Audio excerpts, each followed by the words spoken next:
Yo, what's going on guys? Arekkz here. Welcome back to a video for Monster Hunter Rise, and in this one we are turning our attention to another series of weapons to talk about our top 5 picks. If you guys missed this last week, I did my top 5 sword and shields.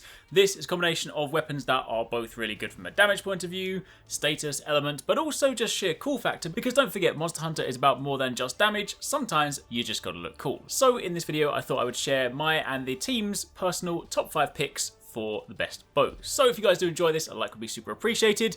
Let me know in the comments down below if there is a bow that you particularly like that we haven't mentioned for a number of reasons, and let's get started. So in at number 1 we have the bow in the ice tree, which is Heaven's Glaze. This is, surprise surprise, given that it's in the ice tree, an ice elemental bow carrying 50 ice. It has the highest base element of the bows while still having 190 raw, allowing you to dish out a ton of damage to ice weak monsters, alongside having just some good raw damage in the process. And it also comes with the element exploit Rampage skill, so it's set up to be a very powerful elemental bow. It is slightly let down by the fact that it's only got access to rapid level 3 shots, meaning you only get 3 shots instead of 4, but the damage alone does make it worth it. It also has access to power coating, which of course boosts its damage even further, as well as having a level 3 jewel slot, allowing you to slot in any jewel of your choosing. So this is definitely a very good pick.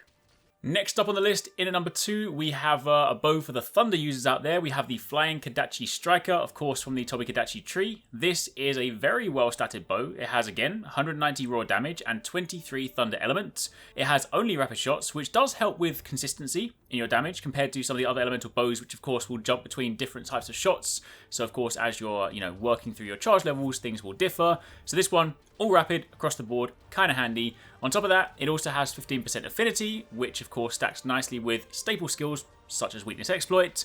It has the all-important power coating, and it also has power coating plus, which means it's great for quickly creating an opening on a monster because it builds up status much faster.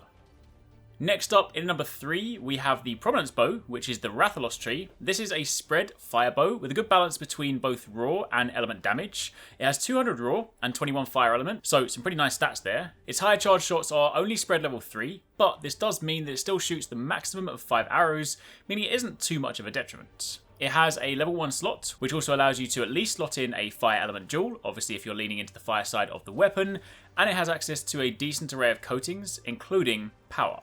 It also has access to the element exploit Rampage skill, which helps to cover any shortcomings from the spread level 3.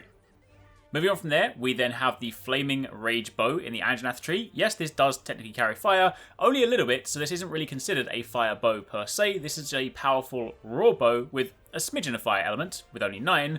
It has consistency via rapid shots across the board, as well as having a respectable 240 raw damage, making it tied as one of the highest damage raw bows. Out of the other raw bows it is tied with, it's the only one that has power coating, allowing it to, technically speaking, pull ahead of the pack, but keep in mind it does have negative 20% affinity, but that also means it does also get access to Brutal Strikes, the Rampage skill, which gives you a chance for negative affinity attacks to sometimes deal increased damage instead. This skill again helps to balance out that negative affinity, meaning you can still take full advantage of the heavy raw damage. So this is a genuine heavy hitter bow.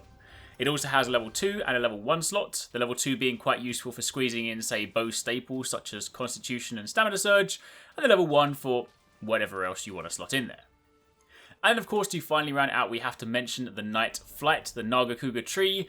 This is a powerful pierce bow with 210 raw and an amazing 40% affinity. Of course, Naga Cougar gear is always known for the affinity. You're also able to take the Silkbind Boost Rampage skill from the Bishartan Tree for better aerial aim damage, and it's a good all-rounder pick against larger monsters. It's hurt by its lack of power coatings, but somewhat makes up for it given that it's got close range plus, allowing for a closer ranged playstyle on a pierce bow, and it also has a level 2 slot, allowing for more build flexibility.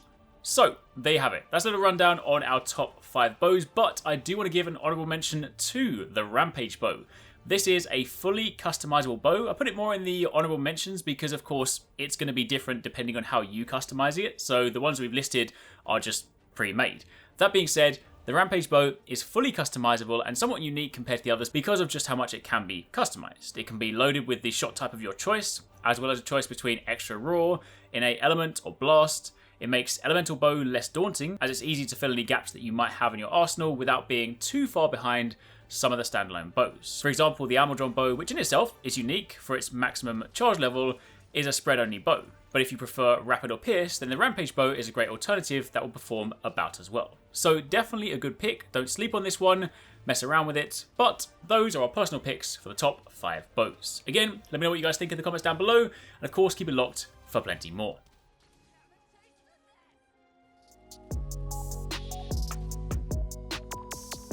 If you want to catch more from us at Arekkz Gaming, don't forget you can catch the guys 269, Paradise Central and Investmore streaming over on Twitch weekdays, playing a variety of games. If you guys want to jump in, tune in, watch and even join in, then make sure you check them out. The links to those are in the description box down below, and of course you can join the Discord to get involved in all of the discussions.